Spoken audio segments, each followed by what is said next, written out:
Niko hapa kwa ajili ya halmashauri ya kilimo ya majani chai na county government ya Kiambu. Those two institutions or organizations. We want to tell Tea Board of Kenya, the tea farmer will not pay you 0.8%. In fact, the tea farmer will not pay you any levy, even a cent. We will pay you zero. You will continue staying the way you were staying before. We removed that tax over 10 years ago because we saw it was oppressive to the farmer. You are not going to introduce it back. Number two, it is illegal because Parliament has not passed it. In fact, we are discussing Tea Act. And we have said as a committee, and you know, when we were in Mombasa last week, we told you categorically that we are not going to allow you to charge any levy to any farmer. Mkae mkijua hivyo. Nyinyi serikali ya Kiambu, nimeona ati mnatuletea ati infrastructure fund levy. Ati mnatuitisha ati pesa ingine ya kitu gani? Ati ya kupitisha ya kubeba agricultural produce. Ati mnatuitisha pesa ati ya kubeba kuni kutoka msitu, na ni msitu yetu, si ya serikali, si ya mtu mwingine, shamba yenye tumenunua kwa shamba yetu. Tukichuna kuni ati tukulipe ndio tulete kwa factory. Hii serikali ya Kiambu hakuna barabara imetutengenezea. Sisi ndio tunajitengenezea barabara za access roads. Zenye serikali ya Kiambu inafaa kuwa ikitengeneza. Sisi ndio tunajitafutia maji. Kwa hizo factories zote sisi ndio tunajitafutia maji.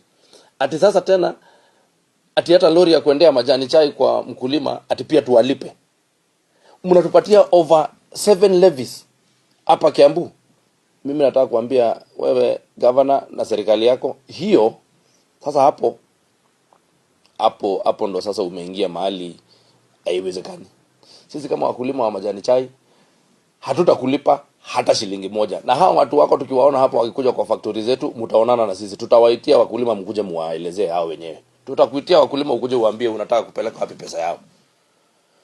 Umekataa kutengenezea wewe hata ile pesa yenye levy yenye ilikuwa umechukua kwa hiyo mfumo mwingine wa Tea Act. Ile about 32 million yenye iko kwa kampuni za majani chai za Kiambu hujaiturudishia. Kuna barabara hata moja ya access ya chai ushaitutengenezea. Hakuna lighting, hakuna maji, hakuna takataka kuchukua kwa factories. Sisi ndio tunajifanyia hiyo kazi. Kazi yako ni kukujia pesa hapo kwa wakulima. Hiyo ndio imefika mwisho. Na sasa wakulima wote wa Kiambu wakae wakijua. As long as niko hapa na nyinyi, msikubali atutalipa hiyo pesa. Mimi sitakubali mlipishwe hiyo pesa. Hiyo pesa inakuja almost 4 shillings kwa kilo. Kwani sasa hii serikali ndio inachukua hii majani imekuwa ya serikali ya Kiambu. Hii majani ni ya wakulima. Haya mashamba ni freehold, mashamba yetu. Hakuna hata shilingi 2, hata shilingi hata ndururu atulipi. Haitawezekana. Na sasa wacha nipelekwe mahali watu upelekwa. Lakini hapo hiyo haitawezekana. Nimesikia tena kuna mkulima wa kahawa ati anaambiwa, na sasa hii inagusa, wanasema agricultural produce transport, ati ukiwa na maziwa kwa shamba ukitoa ukipeleka Nairobi lazima ulipe. Ati ukiwa na avocado kwa shamba ukitoa hapo upeleke, ati kupitisha kwa barabara ambazo serikali kuu imetengeneza. Ukuje mahali kama Gatundu hakuna barabara hata moja ya lami ambayo imetengenezwa na county. Zote zimetengenezwa serikali kuu. Mimi ndo nashughulika na hizo barabara. Alafu mtu mwingine anataka kulipisha kutumia hizo barabara. Sisi tulitengeneza wakulima barabara ndio waweze kuevacuate produce yao. Na wewe unataka kuwa charge hiyo barabara yenye hujatengeneza imetengenezwa na serikali kuu, unataka kucharge mtu kupitishia mali yake hapo. Ati maziwa, avocado, kahawa, majani chai, ndoma, ndizi. Haitawezekana. Hiyo kitu unaita sijui infrastructure levy kitu gani? 0, 0. Atukupati hata ndururu. Hakuna kitu utapata. Hiyo itawezekana. Na tulikuomba mkutano ukatunyima. Ilifaa kukua leo, umekimbia ukasema ati huwezi kupatikana. Tulikuwa wakurugenzi wote wa Kiambu tunataka kukuona, tukakuandikia barua. Umekataa kutuona. Umesema ati uko busy. Ni sawa, wewe kuwa busy. Sisi uachane na pesa yetu.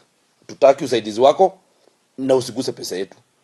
Na tena ujue hapo mahali unakimbia kwa factories hakunanga pesa huko. Pesa ya mkulima inatoka Nairobi inaenda huko straight kwa account za wakulima.